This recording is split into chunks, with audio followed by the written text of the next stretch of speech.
मजदूर किसान की मजदूरी का फ़ायदा उठाकर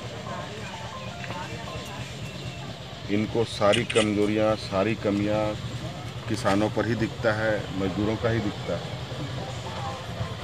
और जो पदाधिकारी हैं उनका नज़र बिल्कुल उनके सामने साफ पाक है। इस सरकार से बहुत ज़्यादा उम्मीद भी नहीं है। और हमने जो शंका जताई थी कि जो किसान का आग पूरे देश में लगा है, ये आग कहीं हमारे राज्य को भी ना छुए, लेकिन ये सोच होते होते ही ये आग यहाँ तक भी पहुँच गई जो आज तक झारखंड में नहीं हुआ, वो भी देखने को मिल रहा है। इससे बड़ा दुर्भाग्य इस राज्य के लिए और कुछ नहीं हो सकता है।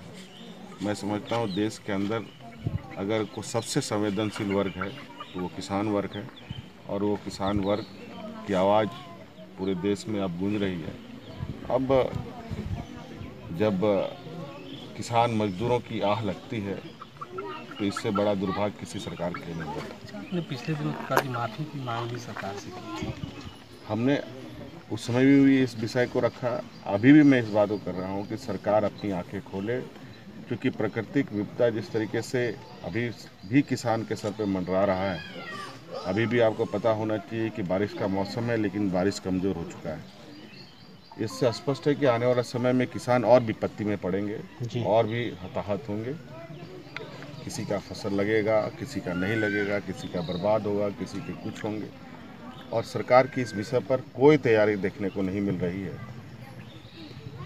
और हम फिर से इस मांग को करते हैं कि अविलंब इस विषय पर चिंता करे, सरकार इस विषय पर बैठक करे और यहाँ के किसानों के विषय पर संवेदनशील तरीके से निर्णय ले। सर, मानसून सत्र भी शुरू होने वाला है, क्या सदन के अंदर भी समाज को विपक्ष? क्योंकि सरकार ने इतनी गंदगी फैला दी इन 3 वर्षों के अंदर, अब कौन से विषय महत्वपूर्ण होंगे ये तो सदन के शुरू होने के बाद पता चलेगा।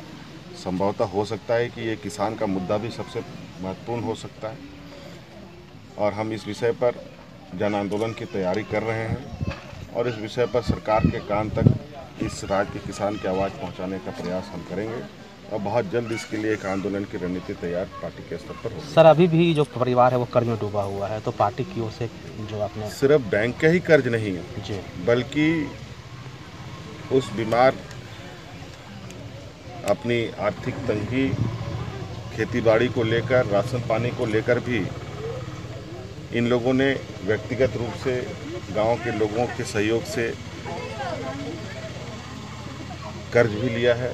कई खेत भी बंधक रखे हैं, बैंक का भी कर्ज है। ऐसा है अब, चूँकि अब लगता है कि बैंक तो बैंक, ज़मीन जायदाद भी अब इनके पास नहीं रह गए खेतीबाड़ी के लिए। अब तो इनको मरने, अब तो वो एक आत्महत्या, या अब मुझे लगता है कि पूरा परिवार ना आत्महत्या कर ले, ऐसी तकलीफ इनके साथ है। हम लोगों ने BM पार्टी के स्तर पर हम लोगों ने थोड़ा प्रयास किया है कि इनको थोड़ा हम लोग सहयोग करें, तो इनकी जो बंधक ज़मीन है इनके गांव के लोगों के साथ बैठकर उनको पुनः वापस किया जाए। इसके लिए एक सर्वसम्मति बनाने का हम लोग प्रयास करेंगे जी। ये हम लोगों ने प्रयास किया है, और जो भी इनको खेती के लिए सहयोग की ज़रूरत पड़ेगी वो हम लोग करेंगे। बैंक जो लोन है वो भी सुन रहे हैं कि आप पार्टी देगी? अब चूँकि बैंक का लोन कितना है नहीं है ये तो पता नहीं है। अब इस विषय पर हम लोग उस संदर्भ में भी अगर हमारे सक्षम की स्थिति बनेगी तो हम लोग वो भी करेंगे, लेकिन सरकार को इस विषय पर पहल करनी चाहिए। हेमंत जी, पूरे मामले को जो आप देख रहे होंगे सरकार डाइवर्ट कर रही है जी। निशाने पर आप भी हैं, बाबूलाल जी भी हैं, तो तरीके से मतलब पूरे अब मामले को ये डाइवर्ट मतलब किया जा व्यक्तिगत प्रहार रोज दिन किसी करके, विषय किसी पर? के पत्नी का नाम लेके, किसी की बहन का नाम लेके, ये किस ओर राजनीति ले जाना चाह रहे हैं ये लोग? देखिए, बड़ा विषय स्पष्ट है। इस विषय पर मैं यही कहूँगा कि आदिवासी का ज़मीन आदिवासी खरीदता है, सवाल साहूकार पूछते हैं। जी। और जिन साहूकारों ने बरसों बरस तक यहाँ के आदिवासी मूलवासियों का शोषण किया, वो सवाल कहाँ है? इनको नहीं लगता है कि यहाँ के आदिवासी मूलवासी शहर में आके बसे हैं।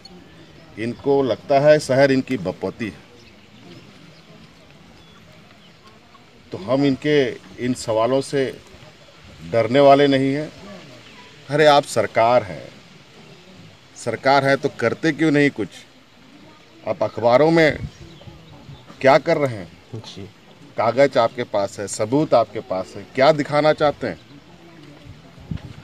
तो ये सब साहूकारों से हम लोगों ने सदियों से संघर्ष किया है, आगे भी संघर्ष करेंगे। ठीक।